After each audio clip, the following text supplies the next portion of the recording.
What makes Ganondorf one of the most feared villains of all time? The iconic antagonist of the Legend of Zelda series carries much more than just power. His story is marked by betrayal, overwhelming ambition, and a persistent thirst to conquer Hyrule. But what makes Ganondorf, the king of the Gerudo, stand out among so many fictional villains? Perhaps his journey goes deeper than just the classic struggle between good and evil. Ganondorf first appears as a nearly supernatural force in A Link to the Past, where we learn he was not always the monstrous beast many associate with the name Ganon. Born as a Gerudo, a race of female warriors and thieves, he was the only man to be born into the tribe in a century, destined to rule by right, a destiny he did not accept passively. From an early age, Ganondorf displayed cunning and unmatched manipulation skills. He orchestrated the invasion of the Sacred Realm, stole the Triforce, and turned that paradise into the Dark World. But this was only the beginning of the legend. The depth of Ganondorf, however, lies not only in his thirst for power.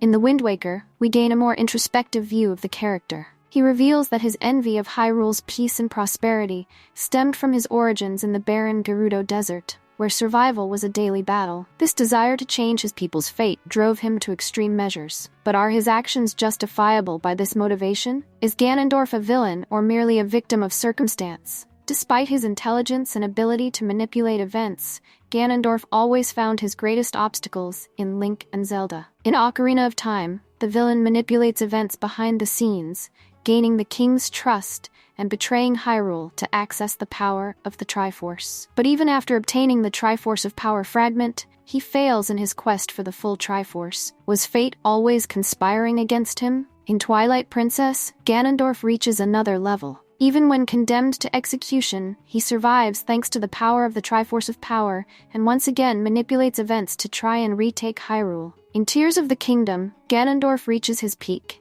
revealing himself as the Demon King, an almost unbeatable threat to Link and Zelda. It is here that we see just how far he is willing to go. In his final attempt to defeat Link, Ganondorf resorts to the forbidden act of draconification, sacrificing his humanity in exchange for power. But was this final act one of desperation or confirmation that he would never settle for anything less than total domination? Ganondorf is not just a common villain, he is the embodiment of unbridled ambition, strategic intelligence, and brute strength combined. He has been defeated many times but always returns, stronger, more determined. And in the end, perhaps what makes Ganondorf such a memorable villain is his complexity. He is a king who never accepted the limitations of his kingdom, a man who, in some way, is always seeking more. But does Ganondorf truly believe his destiny is to rule the world? Or is his boundless ambition actually a curse he carries forever?